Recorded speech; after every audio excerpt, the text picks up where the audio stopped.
Letters of John Nelson Darby, Volume 1, Letter 203E, of 1031. p. 340, R.T. Grant, to the same. Dearest brother, I was glad to hear you were occupied and found openings. I judge any occupation, such as commercial traveler, which I mention because someone said you thought of it, would engross you, and lead you where divinely given work might not be. All I should think of, supposing your time was not fully occupied, would be to do something which would fill it up, which you could relinquish when service called. In a wild country this is even easier than in an old one, only it requires a little faith and energy. If you found you were not called in your heart to work, that is a different question. It depends on our love to souls. God draws out our hearts after them when He moves us to serve Him in these things. Then it is a great matter to follow the Lord's leading where His Spirit is working, and, above all, self-sacrifice and devotedness. This, above all, I feel to be the great matter. There is another thing that you will have to consider, that is, that true work is not like ordination to an office where a routine is to be gone through, and, if blessing comes, it is all well.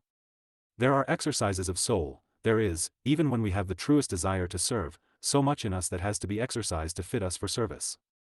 You might say, did not Paul preach at once? Yes, but he was then set aside for some years till Barnabas went to seek him. Moses was 40 years thus set aside. Now I do not say that every one is thus, as to the form of it, set aside, but as to the flesh, making nothing of us, it is true.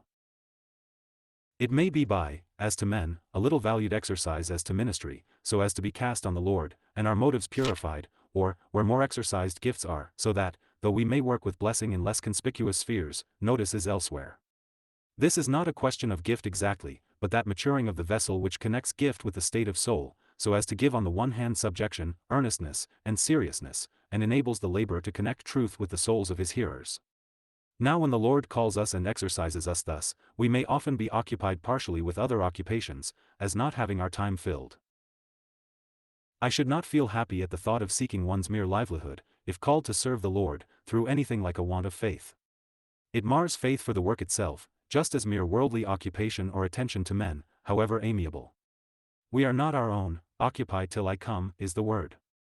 All I look for in the last case I have put is where work does not call. It is helpful not to charge the church.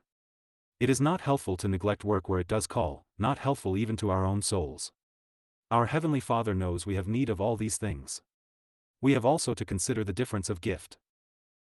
All is not public speaking, visits, reading meetings are as important in their own way as public discourses, sometimes work when other work cannot be done.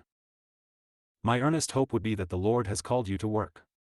But suppose, I do not in the least judge so, or the contrary, the Lord had given you more of a pastor's and teacher's work than an evangelist's, this naturally requires more maturity even for the teaching, still more for pastorship. During the process we might, in a measure, spare the burden to the church. If it dragged us out of the exercise of the gift or the service which matured for us, it would be a great pity.